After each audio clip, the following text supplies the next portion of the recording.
I've got two questions for you. What does self-love mean to you? And what were you taught about self-love? Now, those were the questions we were asked in a workshop that I went to last week. And you know what was surprising? When we shared our answers, every single person in the group had one thing in common. They were all people pleasers who had spent most of their lives putting everybody else first. So that got me thinking, how can we practice self-love if we've never been taught? In this video, I'm going to break down why people pleasers struggle with self-love and what to do about it. So I decided when I got back off holiday that I was going to refocus on my personal development and healing. And part of that was to really learn about who I am as a person.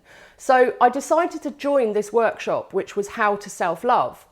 And we were split off into groups and we had to ask ourselves these two questions. The first one, what does self-love mean to you? Now, what came up was things like taking a bubble bath, pampering yourself, treating yourself, buying yourself chocolate. And then we had things like showing yourself compassion, being patient with yourself, learning to love all parts of yourself, not just the parts that we deem good. So when we feel angry, when we feel low, when we feel depressed, and learning to love all of that. What also came up was setting boundaries with people, saying no to what doesn't serve us. Now, even though everybody consciously knew what self-love might look like, putting it into practice on a daily basis and in the moment when it actually matters wasn't an easy thing, especially when you've spent your whole life worrying about everybody else and putting their needs first. And that made me realise knowing what self-love is and feeling worthy of it are two completely different things. Then we discussed the second question, what were you taught about self-love? Now, for me, I'd never even heard of the term self-love until well into my personal development and healing journey, which was probably my mid-30s. I remember as a child, if someone was confident, if they were happy, if they came across as self-assured, then my dad would say something along the lines of, well, what have they got to be so happy about? Or, I'm glad they're so happy. And it would actually trigger him and he would be in a mood. So I got the message that being confident, being self-assured and loving yourself is not a good thing.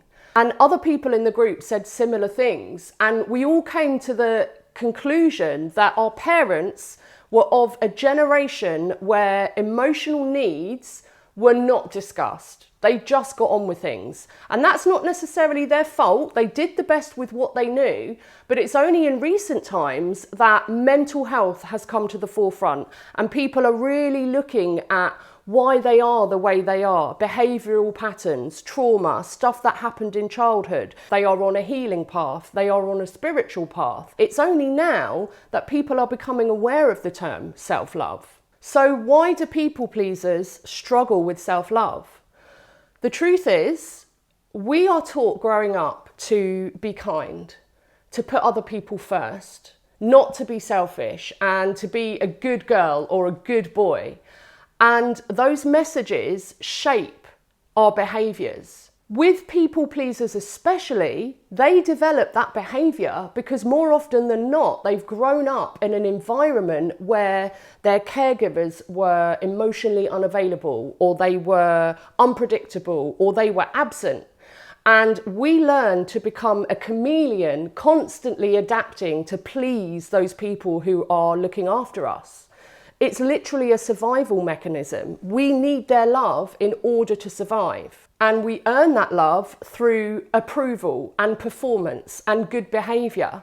Now, what that teaches us is love is conditional. It's not something that we inherently deserve. And we carry this pattern into adulthood, where our identity is built on being the person that gives, that fixes, that helps. But the cost of a lifetime of putting everybody else first and neglecting your own needs means that you disconnect from your own needs and your own desires and your emotions and your authentic voice. We have had a lifetime of loving everybody else but not ourselves, and learning how to make everybody else happy but not asking ourselves what happiness means to us. Now, everyone in the workshop shared stories that were similar along these lines, and what was a common theme was that there was this underlying feeling of exhaustion and emptiness under being that person that is there for everybody else. And what also came up is that we have this constant negative voice inside our mind. We have this constant negative self-talk where we put ourselves down really quickly. We criticize ourselves automatically. The funny thing is, we would never speak to a friend the way we speak to ourselves. We would think it was mean and not constructive, and we would never make them feel bad for making a mistake. Yet to ourselves, we do it so easily and on autopilot. The voice inside our head often sounds like a parent or a teacher, or it comes from a memory where we were told we were either too much or not enough. So this voice inside our head, it's not speaking truth, it's just conditioning, replaying over and over. That voice developed in the first place because it was protecting you, it was motivating you, it was keeping you safe in an environment that felt unpredictable. But the thing is, we've got so used to this voice that we hear self-criticism and we actually think it's self-improvement. We think that we are encouraging ourselves to do more and be more and give more.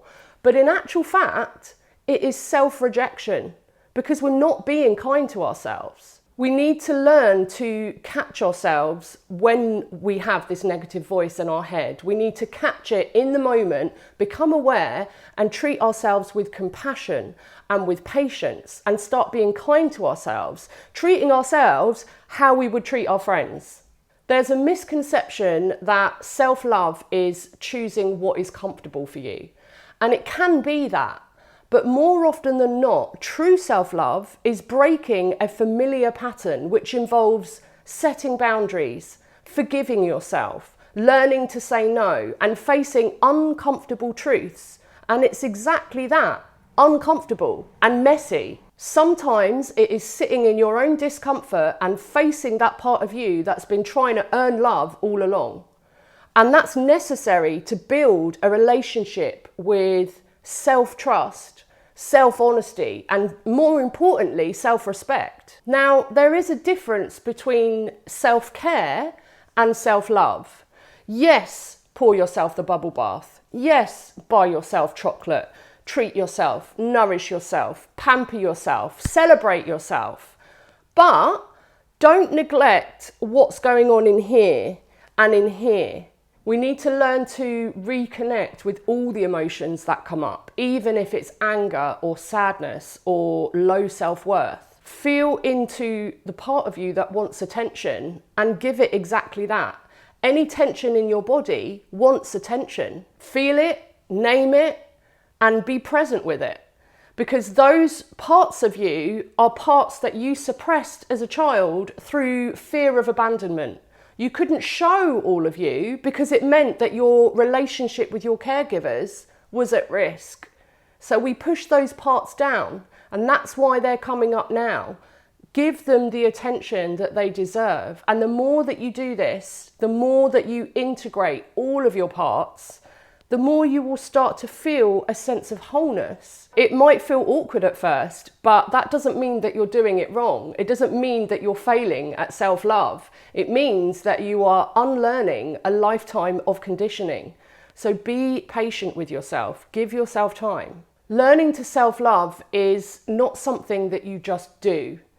It's a journey, a practice that you build over time, and you build a relationship with your true self, because we can even lie to ourselves sometimes. We need to catch that negative self-talk that comes up.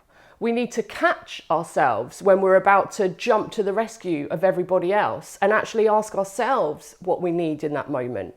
And we need to learn to be present with any guilt that comes up when we do say no or when we do choose rest. Gabor Mate, the world-renowned physician and author, says that when you feel guilt, that is not actually a bad thing. That is your body's way of telling you that you've chosen yourself. So if that's not something you usually do, obviously it's going to feel unfamiliar. But the more you choose yourself and you be present with this guilt, the more familiar it becomes, and therefore the easier it becomes. You know, for me, self-love is not responding to every text, not being available 24/7 for other people. And that was a big step for me to take because I was the yes girl. And the more I do that, yes, guilt comes up. But when I remember that actually no, the reason I'm feeling that is because I've chosen me, each time it gets easier and easier. I would love to hear in the comments, what does self-love mean to you? And were you taught anything about self-love growing up? We live in a self-love deficit, and it's our responsibility to change that for ourselves. Going to this workshop reminded me that so many people are learning about self-love, what it is and how to practice it and cultivate it in our lives. And that's not because they're broken. It's because we were never taught how, and we want to change the script that was handed to us. We want to break that generational pattern that was handed down to us because we're the first generation that has the means and the information to do it. Every time you choose yourself, even when guilt comes up, that is you practicing self-love in real time. Self-love is not this final destination that you just arrive at one day. It is the constant daily practice of choosing not to abandon yourselves. And let's face it, we owe that to ourselves. If you enjoyed this video, then please hit like and subscribe, and you might want to watch this video next. I'm sending you so much love, and I can't wait to see you in the next one.